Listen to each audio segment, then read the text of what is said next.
രാവിലെ 6 മണിയോടെയാണ് കൃഷിയിടത്തിൽ കാട്ടുപോത്തിനെ കണ്ടത്.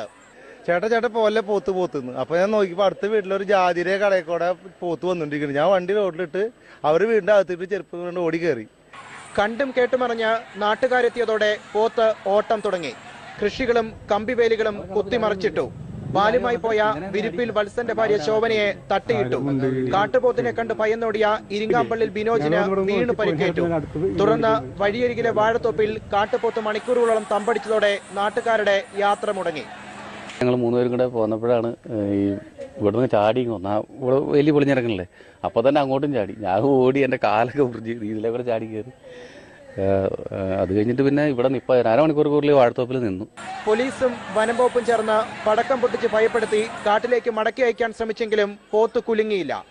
മണിക്കൂറുകളുടെ പ്രയത്നത്തിനൊടുവിൽ വഴിയരികിൽ നിന്ന് ആളൊഴിഞ്ഞ പറമ്പിലേക്ക് മാറ്റാനായി. എങ്കിലും നാട്ടുകാർ പേടിയിലാണ്. പടക്കം പൊട്ടിച്ച് മല ഏരിയയിലേക്ക് വിടുന്നതിന് പകരം നേരെ ഓപ്പോസിറ്റിലേക്ക് വന്നിരിക്കണേ. അത് ആശങ്കയുള്ള കാര്യമല്ലേ. ഇതിനിടെ 2 പോത്തുണ്ടെന്ന അഭ്യൂഹമുയർന്നത് ആശങ്ക ഇരട്ടിച്ചു. വനത്തോട് ചേർന്ന പ്രദേശമാണ് കോടാലിയെങ്കിലും ആദ്യമായാണ് കാട്ടുപോത്ത് ഇറങ്ങുന്നത്. മനോരമ ന്യൂസ്, തൃശൂർ. കാട്ടുപോത്ത് മണിക്കൂറുകളോളം ജനവാസ മേഖലയിൽ തമ്പടിച്ചതോടെ ആശങ്കയുടെ നിമിഷങ്ങളായിരുന്നു നാട്ടുകാർക്ക്. കാട്ടുപോത്തിന്റെ ആക്രമണത്തിൽ നിന്ന് പലരും തലനാരിഴയ്ക്കാണ് രക്ഷപ്പെട്ടത്. നാട്ടുകാരുടെ പ്രതികരണങ്ങളിലേക്ക്. 7 മണിയോടുകൂടിയാണ് കണ്ടത്. ഒരു ചേച്ചീനെ ഇതേപോലെ കുത്തിയിട്ട് അപ്പം എൻ്റെ പെങ്ങള് ചെന്ന് ഞങ്ങൾ ഓട്ടോറിക്ഷ കയറ്റി വിട്ടു വരെ. അത് കഴിഞ്ഞ് തിരിച്ചു വരുമ്പോഴാണ് അപ്പുറത്തെ പറമ്പിൽ നിന്ന് ചാടി വന്ന് വേലി തകർത്തത്. ഞങ്ങൾ അവിടുന്ന് ആ ചേച്ചിനെ ഓട്ടോയിൽ കയറ്റി വിട്ടപ്പോൾ ആ പറമ്പിൽ നിന്ന് ഇങ്ങോട്ട് കയറി വന്നു. അപ്പം ഞങ്ങൾ ഇങ്ങോട്ട് ഓടി കയറിയപ്പോൾ അത് ആ പറമ്പിലേക്ക് പോസ്റ്റൊക്കെ വേലിയുടെ പോസ്റ്റൊക്കെ തട്ടിക്കളഞ്ഞ് ആ പറമ്പിലേക്ക് ചാടി.